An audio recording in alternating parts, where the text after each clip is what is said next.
So guys, आज थी mid cap Nifty की एक्सपायरी और बहुत ही कम टाइम बचा है मिड कैप निफ्टी की एक्सपायरी बंद होने में। वीकली एक्सपायरी बंद होने में, मंथली एक्सपायरी इसकी चलती रहेगी।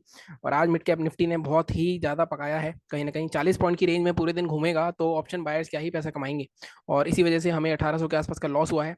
हालांकि मैं प्रॉफिट में आ गया था 1500 1600 के, लेकिन मेरा टारगेट वो नहीं था। मुझे लग रहा था मार्केट में मेरा, जैसे मैंने आपको कल बताया था, 12411 के ऊपर जाएगा तो मैं 12496 तक के टारगेट देखूंगा। और अगर ये मूव आ जाता तो हमारा जो आराम से 6 7 हज़ार का प्रॉफिट होता, लेकिन वो मूव आया ही नहीं। 2 3 बार ऐसा हुआ कि मैंने 12 11 रुपए की 12 रुपए की चीज खरीदी, वो 17 तक गई, 18 तक गई। लेकिन मैं स्पाइक मूव कर रहा था 23 30 रुपए तक का एटलीस्ट, बट वो चीज नहीं आई। और अचंभे की बात है कि निफ्टी बैंक निफ्टी दोनों अच्छे खासे मूव कर रहे थे। अगर आप निफ्टी देखोगे तो निफ्टी 158 पॉइंट ऊपर ओपन हुआ है। हमारे जो लेवल्स थे निफ्टी में, अगर आप देखोगे, इसमें हमारे सारे टारगेट्स ऑलरेडी आ चुके थे। 24 370 का हमारा बाइंग का लेवल था। यहाँ पे पहली बार में ट्रेड नहीं करना था, दोबारा यहाँ पे आया होगा। यहाँ कहीं पे आप ट्रेड कर सकते थे। पहला टारगेट हमारा 426 था, दूसरा टारगेट 478 था, दोनों टारगेट्स आ चुके थे। अगर मैं बैंक निफ्टी की बात करूँ तो बैंक निफ्टी में जो हमारा टारगेट था, अगर आप देखोगे, मार्केट ने पहले गैप अप ओपन किया। आई थिंक इसके लेवल्स क्यों नहीं आ रहे, एक मिनट गाइस। आई थिंक इसके लेवल्स हट चुके हैं, मुझे ऐसा लग रहा है। अदरवाइज आ गए। अगर आप बैंक निफ्टी की बात करोगे तो बैंक निफ्टी के जो हमारे लेवल्स थे वो 51 155 थे। गैप अप ओपन हुआ तो यहाँ पे आपको ट्रेड नहीं करना था, क्योंकि मार्केट ऑलरेडी रैली दे चुका था इतनी। उसके बाद ऊपर भी गया तो नीचे जाके दोबारा यहाँ पे जब क्लोज करा तो इसके हाई के ऊपर आप बाय कर सकते थे। तो यहाँ पे भी 51 302 51 401 तक के टारगेट दिए थे, तो ये भी यहाँ पे आ गए थे। तो बाकी दोनों इंडेक्स तो मूव कर रहे थे, बट मिड कैप निफ्टी कहीं ना कहीं बिल्कुल डेड हो गया था। और बहुत मुश्किल से पैसा कमाने को मिला होगा जिन लोग जो लोग एक्सपायरी स्पेसिफिक ट्रेड करते हैं, जैसे कि मैं। तो ये चीज हुई थी। अगर बात करें अब आगे की कि आगे क्या हो सकता है, अभी मैंने आज फिर से 10,000 के आसपास के कैपिटल से ही ट्रेड करा है। और यहाँ पे हमारा कुछ 18% का लॉस हुआ है, बट देखते हैं, अगर ये चल जाता तो शायद 6 7 हज़ार रुपये बन भी जाते हमारे। अब आगे क्या हो सकता है उसके बारे में देखते हैं। कल फिर निफ्टी की मंथली एक्सपायरी है। मैं 3 एक्सपायरी देख चुका हूँ। अगर आप देखो, पिछली एक निफ्टी की एक्सपायरी देखो लास्ट वीक की, बैंक निफ्टी की एक्सपायरी देखो लास्ट वीक की, और आज की एक्सपायरी मिड कैप की देखो, तीनों बहुत ज्यादा साइडवेज रही हैं। और मेरे को जो मेजर लॉस हुआ है इन 2 दिन हुआ है, अगर आपको याद हो तो 2 दिन ही हमें मेजर लॉस हुआ था। सेंसेक्स की एक्सपायरी फिर भी ठीक थी, वहां पे लग मैंने ज्यादा ट्रेड नहीं करा था। आज भी 2:30 बजे के बाद मैं ट्रेड नहीं था, मैं घर की अपनी तलाश कर रहा हूँ। कम से कम 10 घर देख चुका हूँ, बट अभी तक कोई फाइनल नहीं हो पा रहा है। तो लेट्स सी, वो भी तो बहुत जल्द मुझे काम करना है। अब बात करते हैं कि आगे क्या हो सकता है। देखो, फिर निफ्टी की एक को तो बाद में देखेंगे, एक्सपायरी है उसकी। सबसे पहले निफ्टी बैंक निफ्टी की बात करते हैं। ये सबको डिलीट करते हैं और यहाँ पे सबसे पहले निफ्टी में डेली हेड पे चलते हैं। अगर आप देखोगे, जैसा कि मैंने आपको लास्ट वीक भी बताया था कि हेड एंड शोल्डर का टारगेट हमारा 24 हज़ार तक ही था।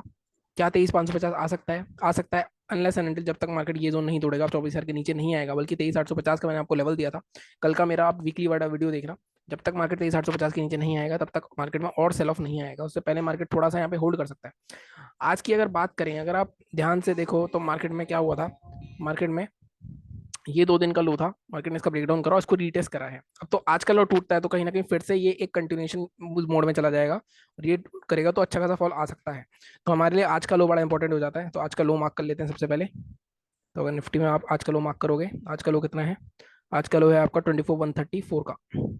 ठीक है, 24 134 अगर ब्रेक होता है तो, बट ऑब्वियस टारगेट हमारा कुछ 23,000 के आसपास ही रहेगा, 23,990 या 24,000 के आसपास का।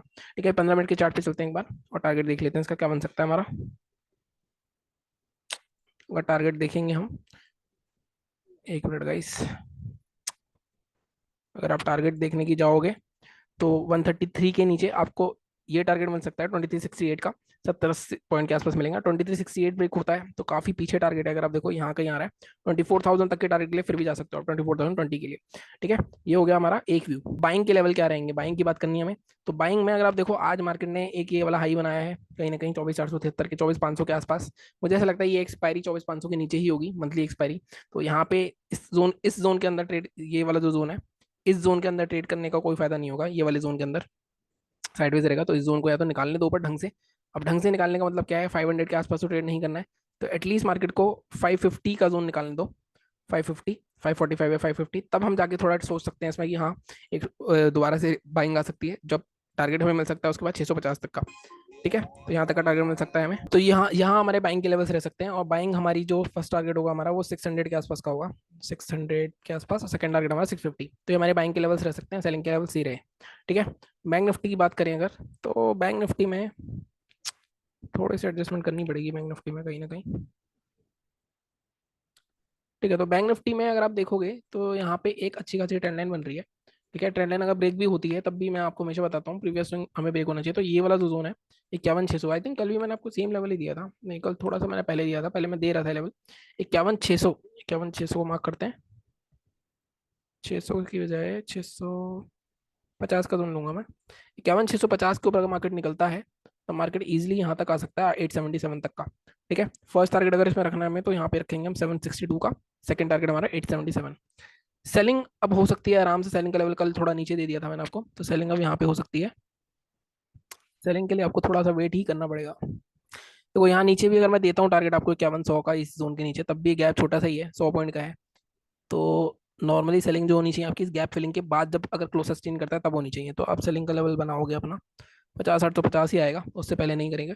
अब यहाँ पे देखो दो चीजें हो सकती हैं, ये गैप है, गैप फिलिंग है। अब यहाँ पे मार्केट नीचे गिरता आता है मान लो, तो यहाँ पे अगर हैमर बनाता है कोई, इंगल्फिंग बनाता है, तो यहाँ पे बाइंग भी कर सकते हो। ठीक है, गैप फिलिंग है क्योंकि सपोर्ट जोन है, अगर इसके नीचे सस्टेन होता है तब सेलिंग भी कर सकते हो। ऐसे केस में टारगेट आपके क्या रहेंगे, टारगेट आपका फर्स्ट तो आ जाएगा 670 के आसपास का, 670 थोड़ा सा, ठीक है 670। और सेकंड टारगेट आपका रह सकता है 575 तक का, मतलब ऑलमोस्ट 300 पॉइंट का, 670 की जगह आप फर्स्ट टारगेट रख सकते हो अपना 700 के आसपास का। ठीक है, तो ये हमारे टारगेट से रह सकते हैं। फिर निफ्टी की बात कर लेते हैं।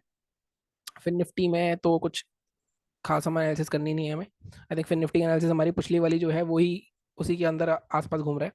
तो ठीक है, 23,833 के नीचे ये हमारी लेवल्स यही रहेंगे, हमारी ये एनालिसिस ही रह सकती है। इसको मैं थोड़ा सा एडजस्ट करूंगा, ये वाला लेवल हटा देता हूँ मैं, तो इसको हम रहेंगे